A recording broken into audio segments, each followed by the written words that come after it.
Ki Hajar Dewantara. Ki Hajar yang disebut dengan Bapak Pendidikan Nasional. Beliau dikenal sebagai aktivis sekaligus jurnalis untuk pergerakan nasional. Bersama Bapak Cipto Dekker, beliau membangun Indische Parties. Mereka bertiga dianggap tiga serangkai yang kemudian diasingkan ke Belanda karena tulisan mereka yang dianggap menghina pemerintahan. Melalui beliau, kata Indonesia dikenal secara internasional. Beliau selain mendirikan Taman Siswa di Yogyakarta, beliau juga mengajarkan filosofi yang terkenal di dunia pendidikan. Ing ngarso sumtulodo, ing madyo mangunkorso tuturi handayani. Artinya, di depan memberi teladan, di tengah memberi bimbingan, di belakang memberi dorongan. Beliau menumbuhkan sistem pendidikan yang fokus dalam memanusiakan manusia. Nelson Mandela. Nelson Rolihlahla Mandela lahir 18 Juli 1918. Selama 200 tahun, Afrika Selatan dipimpin oleh sebuah pemerintahan minoritas kulit putih. Para warga yang berkulit hitam tidak memiliki hak untuk memilih dan bekerja dalam kondisi buruk dengan upah sangat minimal. Mandela bertekun selama 50 tahun untuk melawan politik diskriminasi rasial yang dinamakan apartheid. Mandela dianggap sebagai pembawa damai bagi bangsa yang telah dicabik oleh kekerasan rasial selama berabad-abad.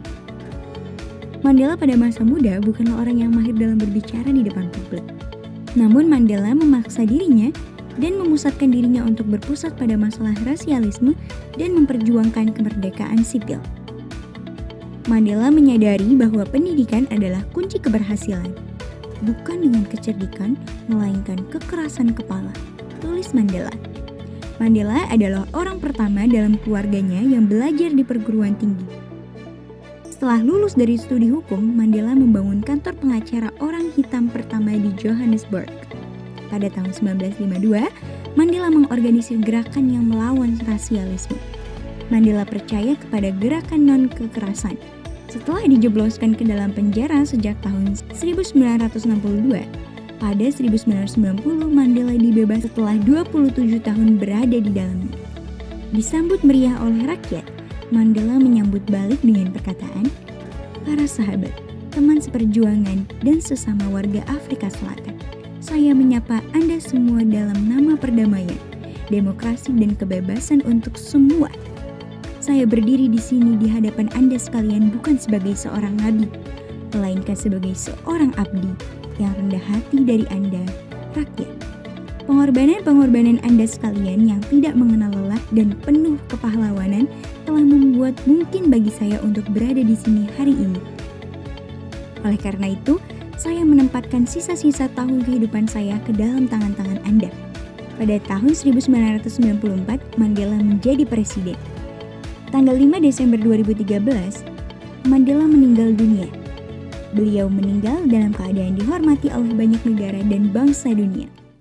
Steve Jobs. Jobs memiliki gaya kepemimpinan yang otoriter dan cenderung mengabaikan saran dari anggota timnya.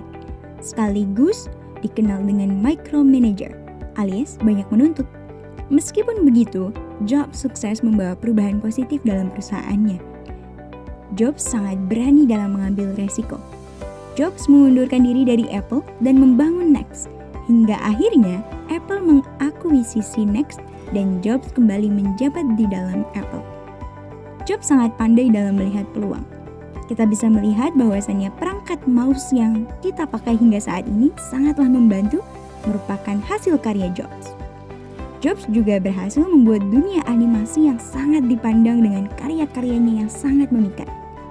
Jobs merupakan orang yang sangat fokus, dan hal ini masih sangat dianut oleh perusahaan Apple hingga saat ini. Setiap produknya selalu berhasil menjadi inspirasi bagi yang lain. Jobs selalu berpegang untuk love what you do, questions everything, dan keep everything simple. Wah, seru banget nih teman-teman. Gimana menurut kalian? Apakah 3 orang maestro kepemimpinan ini adalah seseorang yang bisa membuat Anda merasakan inspirasi yang dalam? Kalau tidak, menurut kalian siapa sih maestro leadership yang menurut kalian sangat keren? Sampai jumpa. Terima kasih.